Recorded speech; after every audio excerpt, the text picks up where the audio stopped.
Tuloy-tuloy tayo mga kabombo sa ating pagtugaygay sa itong epekto ng nananalasa na Super Typhoon Nando sa ating bansa. At kapiling natin sa ating linya ng komunikasyon ang Provincial Disaster Risk Reduction and Management Office Head dyan sa probinsya ho ng Cagayan, si Ginong Rueli Rapsing. Pabati natin sa Bombo Radio Philippines, where nationwide and worldwide, si Bombo Dennis Hamito po ito. Together with me, si Bombo Victor Liantino. Magandang gabi po ang aming pagbati.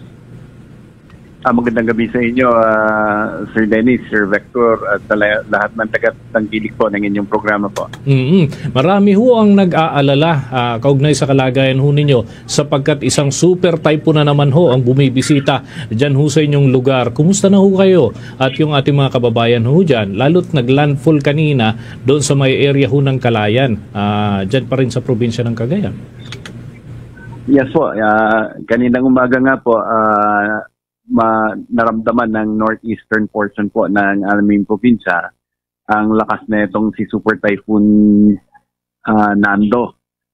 In fact, yung mga northern coastal municipalities po natin ay nailagay sa signal number 4 kung saan nakakaranas sila ng almost 200 km per hour na lakas ng hangin at malalakas na pag-uulan din. So, sa ngayon po, after na makapag-landfall po si Super Typhoon Nando, sa kasalukuyan po, may mga pabugso-bugsong mga malalakas na hangin, pero nasa 60 km to 100 km per hour na lamang po itong mga pabugso-bugsong buntot ng ating bagyo. Ginoong Rapsing, ano ho yung pinakang naging kumbaga naramdaman dyan sa probinsya ng Cagayan? Kasi kadalasan pagka super typhoon, yung hangin talaga ang siyang mapaminsala habang yung ulan ay hindi gaano. Pero sa ngayon ho ba, ano yung na-experience po ng ating mga kababayan batay sa inyong monitoring? Is it the air o yung wind o kaya naman ay yung ulan ho na dala po nito?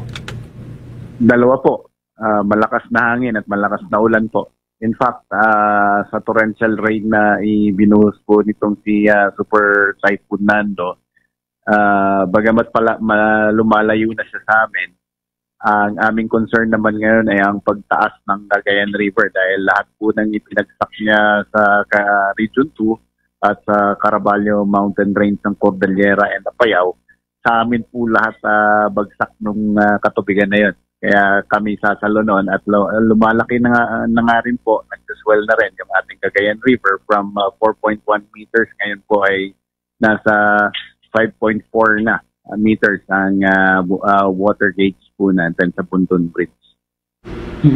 Ginoong Rapsing, matanong ko lamang, sa mga sandaling ito, gaano na po karami yung mga nailikas na ating mga kababayan dyan at kumusta ho ang kanilang mga kalagayan hanggang sa mga sandaling ito? Yes sir, hindi ko lang ma-sum up sa iyo sir. Ang nasa akin kasi yung report kaninang 4 a.m. Hindi ko siya na sum up doon sa report generation team natin. But somehow, hindi lang coastal municipalities ang nag-preemptive po sir. Maging itong central portion ng province ay nag-evacuate din at ganun din yung mga eastern portion natin, mga mountainous area ang nag-preemptive evacuation din po.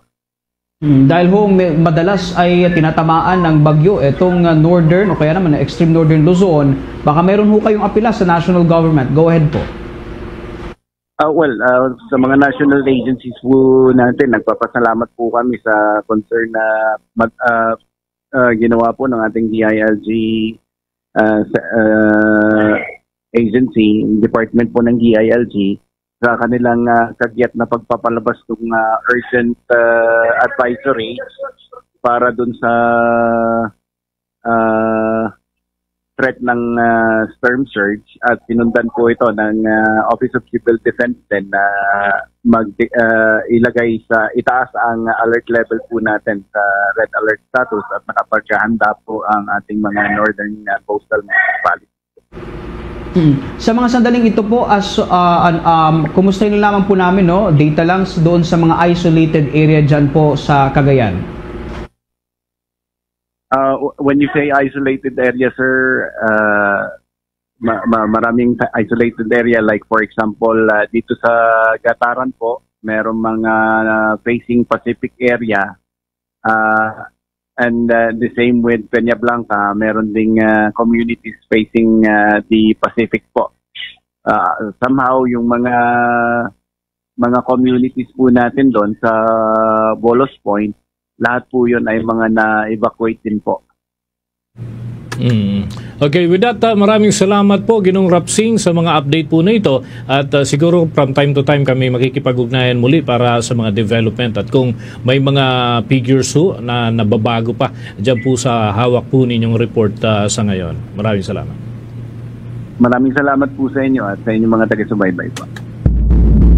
Mga kabombo, mga ka-Star Nation, nakausap po natin si Ginoong Ruely Rapsing ng Provincial Disaster Risk Reduction and Management Council dyan sa bahagi po ng Cagayan. Kaugnay doon sa initial na assessment, doon sa epekto nitong bagyo na isang super typhoon ho na bagyong Nando dyan sa kanilang probinsya.